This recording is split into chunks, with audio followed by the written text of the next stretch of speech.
Damos comienzo a un nuevo comentario bíblico expositivo. Servidores de Dios. Quien te habla es Manuel Cornejo. En esta ocasión estaré compartiendo la primera carta de Juan, capítulo 2 y versículo 2, donde dice: Y Él es la propiciación por nuestros pecados, y no solamente por los nuestros, sino también por los de todo el mundo. El abogado es también propiciación, o si se prefiere mejor, es abogado porque es propiciación, ya que el término significa dejar a un lado la ira por una ofrenda. En el mundo antiguo se refería a una divinidad ofendida que se amistaba en razón de la ofrenda recibida. Pero en la Biblia, la propiciación como desviación de la ira de Dios se produce por la expiación que causaba toda demanda de pena por el pecado, ya que el pecador espera la retribución debida por su pecado y la ira de Dios se orienta hacia él por su maldad. Romanos capítulo 1 y versículo 18 dice: Porque la ira de Dios se revela desde el cielo contra toda impiedad e injusticia de los hombres que detienen con injusticia la verdad. La muerte de Cristo es primero el modo de la expiación al llevar sobre sí el pecado del mundo.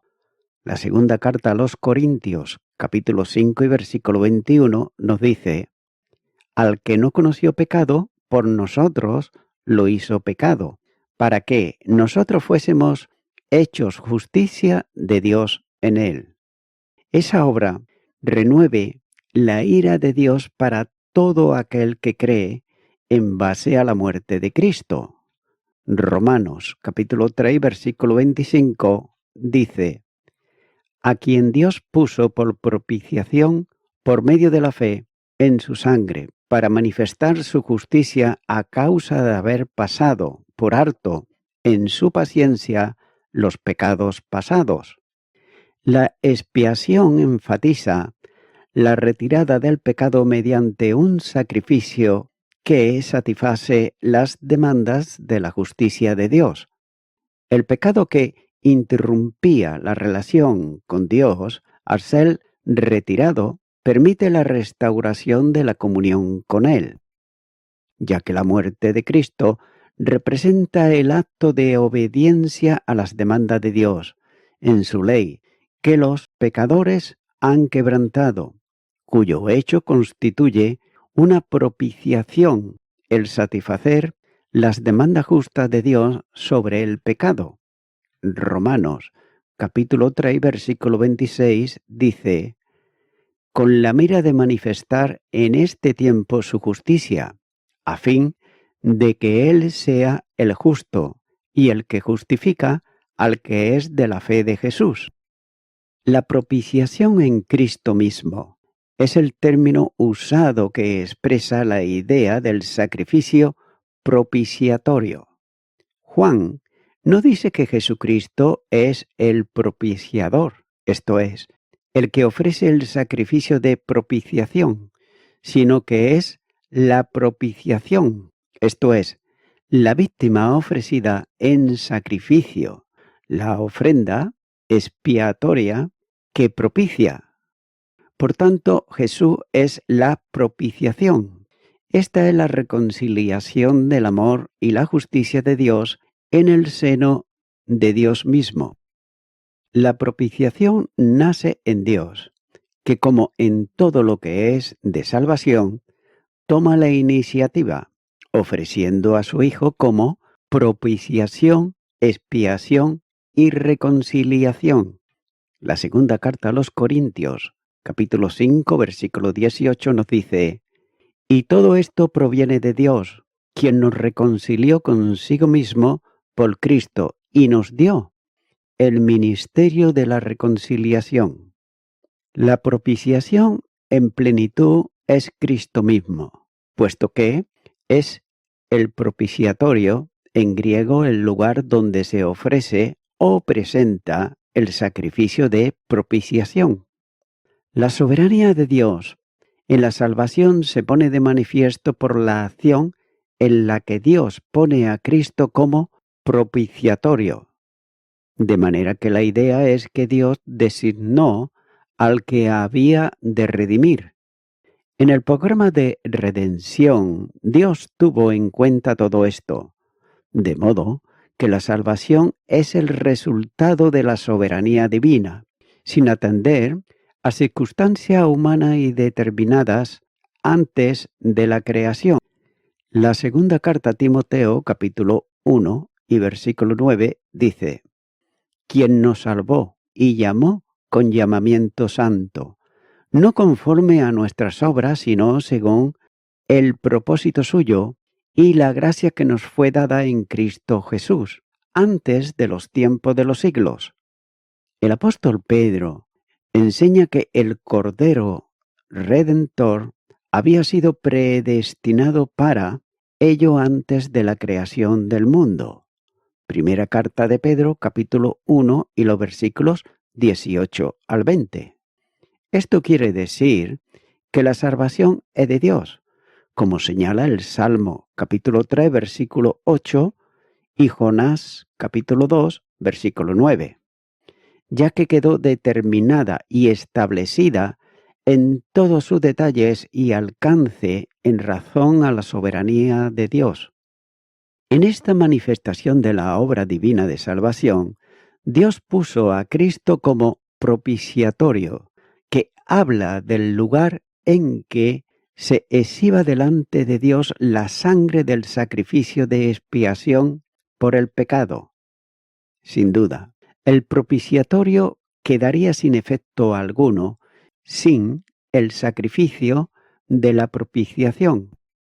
En el Antiguo Testamento, Dios había establecido un sacrificio anual de expiación por el pecado del pueblo. Levíticos capítulo 16, versículo 9 dice: «Os es poco que el Dios de Israel os haya apartado de la congregación de Israel, acercándoos a él para que ministréis en el servicio del tabernáculo de Jehová, y estéis delante de la congregación para ministrarles».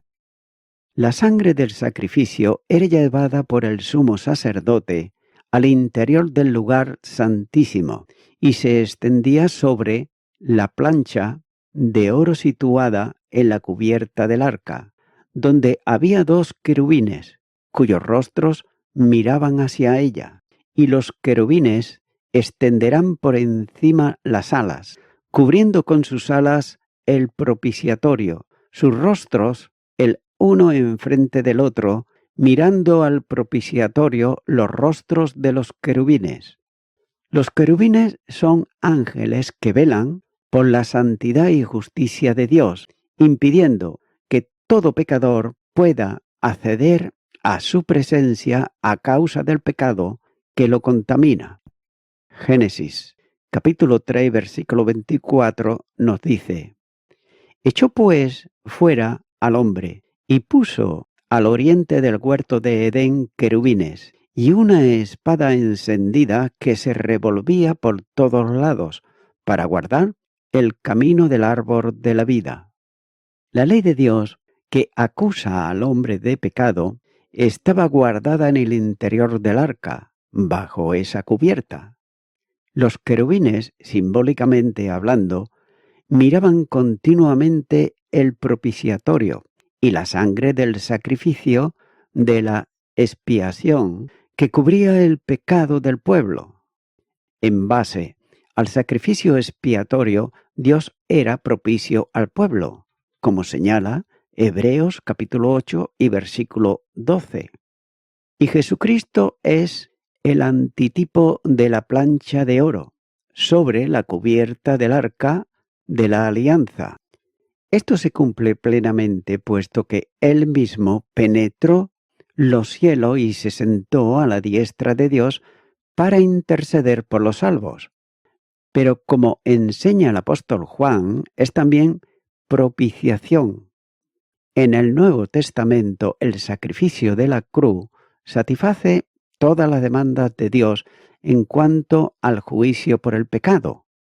Y así se lee en Hebreos, cuando dice: porque seré propicio a sus justicias y nunca más me acordaré de sus pecados y de sus iniquidades. Hebreos capítulo 8 y versículo 12. La obra del sumo sacerdote, Jesucristo, llevó a cabo en plenitud el sacrificio de propiciación delante de Dios. Es más, el Salvador cumple absolutamente los tres aspectos de la obra de propiciación, siendo el propiciatorio en que se exhibe el sacrificio y también propiciador como sacerdote que ofrece el sacrificio, ya que, como se indicó anteriormente, en la figura del Antiguo Testamento, la ley de Dios que acusa al hombre de pecado estaba guardada en el interior del arca, bajo su cubierta. En base al sacrificio expiatorio, Dios era propicio al pueblo, y por esa razón oraba y fue justificado el publicano, como señala el Evangelio de Lucas, capítulo 18 y versículo 13. El sacrificio de la cruz satisface toda la demanda de Dios en cuanto al juicio por el pecado, ya que Cristo mismo es, como ya se ha dicho, propiciación, propiciatorio y propiciador. El resucitado tiene en sí las señales del sacrificio realizado, como señala Lucas capítulo 24 y versículo 40, ya que para el creyente el trono del juicio se transforma por el sacrificio de Cristo en un trono de gracia. Hebreos capítulo 4 y versículo 16.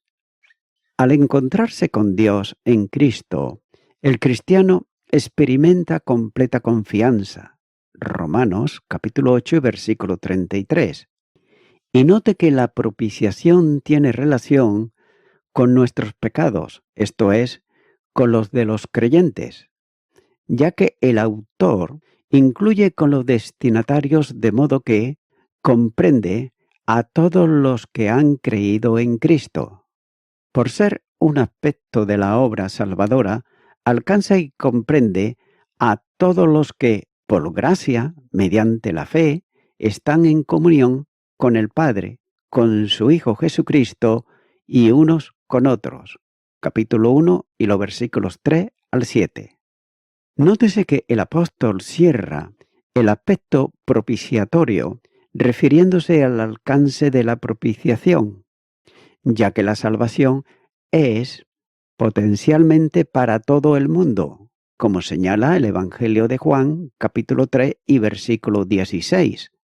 El Salvador es solidario con todos los hombres. Hebreos, capítulo 2 y versículo 14.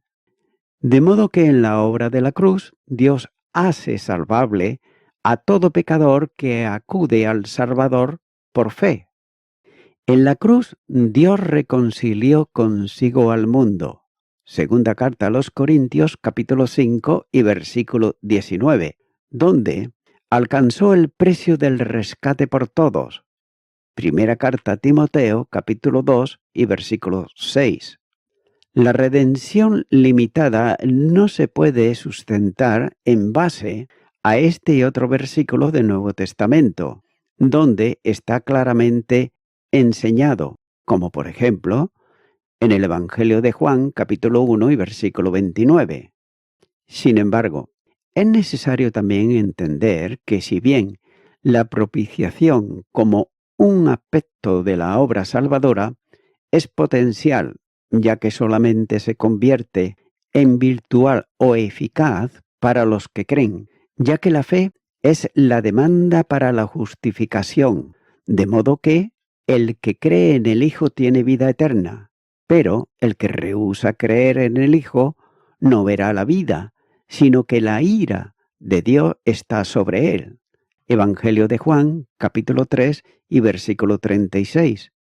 La muerte de Cristo como acto de obediencia plena a la ley que los pecadores quebrantaron constituye una propiciación o satisfacción de todas las demandas justas que Dios estableciera sobre el pecador por su pecado.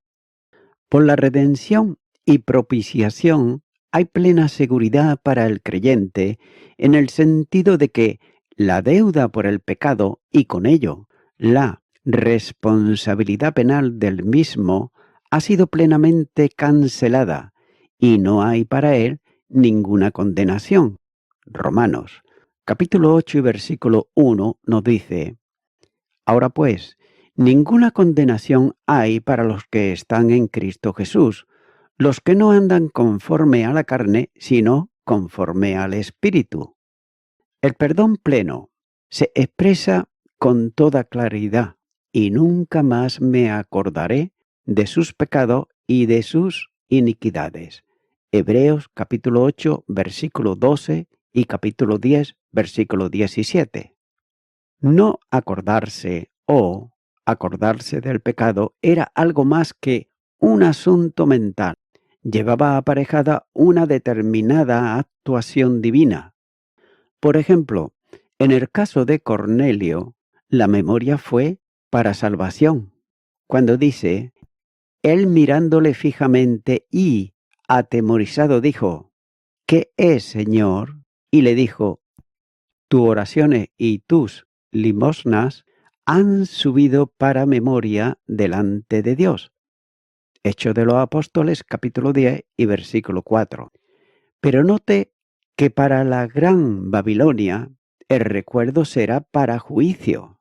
Apocalipsis, capítulo 16, versículo 19 dice: y la gran ciudad fue dividida en 3 partes, y las ciudades de las naciones cayeron, y la gran Babilonia vino en memoria delante de Dios, para darle el cáliz del vino del ardor de su ira. Bajo el antiguo pacto había un sacrificio anual, como consecuencia de la memoria que Dios tenía de los pecados, trayéndolos simbólicamente a juicio en la figura de ese sacrificio anual. Hebreos capítulo 10, versículo 3 dice: pero en estos sacrificios cada año se hace memoria de los pecados. Tanto pecados como iniquidades no estarán más presentes delante de Dios para el salvo, en sentido de responsabilidad penal, como consecuencia del sacrificio de Cristo. Hebreos, capítulo 7 y versículo 27 nos dice: que no tiene necesidad cada día, como aquellos sumos sacerdotes, de ofrecer primero sacrificios por sus propios pecados y luego por los del pueblo, porque esto lo hizo una vez para siempre, ofreciéndose a sí mismo. La ira divina por el pecado queda fuera para quienes entran en el vínculo del nuevo pacto, como señala Romanos capítulo 8 y versículo 1. Ya que Cristo fue exhibido por Dios como ofrenda de propiciación y como resucitado, pone de manifiesto eternamente que Dios puede ser propicio al pecador en base al sacrificio que Él hizo, entregándose a sí mismo en precio de rescate por todos. De otro modo, la muerte de Cristo es suficiente para todo el mundo, pero es solamente eficiente solo para los que verdaderamente creen. Es necesario también añadir aquí una consideración más sobre los aspectos potencial y virtual de la propiciación. Tanto los limitacionistas, aquellos que creen que la obra de salvación es hecha solo a favor de algunos que han sido eternamente elegidos para ello, como los universalistas, aquellos que creen que la obra de salvación tiene un alcance universal y que solo se condenarán los que rechazan esa obra. Tienen un problema de enfoque que es un error básico, ya que todos ellos, uno y otros, entienden que la obra de salvación es sólo de una sustitución virtual, esto es, personal, en lugar de entenderla como una sustitución potencial con capacidad salvadora para todos. Cristo no sustituyó personalmente en la cruz, ni expió virtualmente los pecados de todos, puesto que en ese caso ya habríamos sido justificados, sino que proveyó, por otro lado, una salvación potencial para todos, propiciando a Dios globalmente por el pecado del mundo, de tal modo que, satisfecha la justicia divina, Él mismo cambia contractualmente. Esto es en general la posición del mundo respecto a Dios. Pero cuando una persona acepta el llamado de Dios y se apropia de la salvación por la fe, la obra de la cruz se convierte para él en una obra sustitutoria virtual. Por eso, solo a los creyentes se le aplica en plural la sustitución por sus pecados. Note lo que dice la primera carta de Pedro, capítulo 2 y los versículos 24 y 25.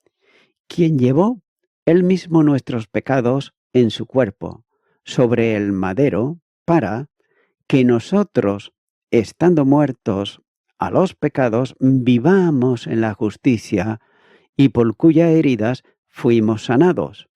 Porque vosotros erais como ovejas descarriadas, pero ahora habéis vuelto al pastor y obispo de vuestras almas.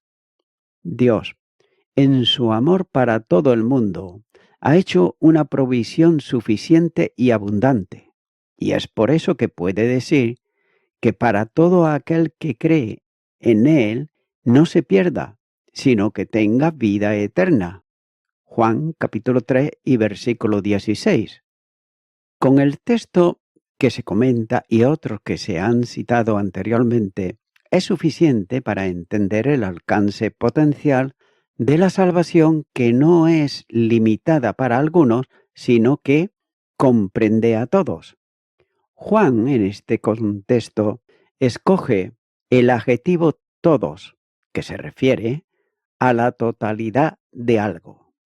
Y sobre esto John Scott comenta sobre este versículo cuando dice: este texto no puede ser forzado a indicar que todos los pecados quedan automáticamente perdonados mediante la propiciación de Cristo, sino que se ofrece un perdón universal por los pecados de todo el mundo, perdón que es disfrutado por los que se acogen a él.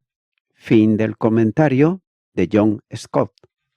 La posición de las escuelas teológicas influencia grandemente en la aceptación de la potencialidad y virtualidad de la propiciación. Y voy concluyendo con esto. Note que Juan añade que Él es el sacrificio satisfactorio no por los pecados nuestros solamente, sino también por todo el mundo. Ahora bien, esto no significa, repito, esto no significa que todo el mundo sea salvo. Lo que sí significa es que la obra del Señor Jesucristo es completamente suficiente en su valor para salvar a todo el mundo, o si se prefiere, a todo aquel que viene a Él, ya que solamente es eficiente para salvar, como he dicho, a aquellos que ponen su fe en la obra salvífica de Jesucristo. Es por cuanto su obra es suficiente para todos los hombres que se pueden ofrecer al Evangelio a todo el mundo. Pero si todos los hombres fuesen automáticamente salvos, no habría por otro lado necesidad de predicarles el Evangelio. Note que es interesante que la inscripción sobre la cruz fuese escrita en hebreo, la lengua del pueblo escogido, y en griego y latín, las principales lenguas del mundo entonces conocido. Así que se proclamó a todo el mundo que Jesucristo es un Salvador suficiente para todos los hombres y en todo lugar. Amigo y amiga oyente, aún el sacrificio en la cruz de Jesucristo puede ser efectivo en tu vida si tú, por la fe, te acercas a Él creyendo en su obra que llevó a cabo a favor del pecador y la pecadora que vienen a Él en arrepentimiento. Es por eso que, si nunca antes has venido a Jesucristo, ahora puedes hacerlo, creyendo por la fe en su obra salvadora. Ora conmigo esta oración que voy a hacer y repite y di si así lo sientes. Señor Jesucristo, creo lo que dice tu palabra, y tu palabra dice que tú dites tu vida en la cruz del Calvario por mis pecados, los cuales yo ahora me arrepiento de todos ellos. Te abro mi corazón y te recibo como mi Salvador. Te doy gracias. En tu nombre. Amén.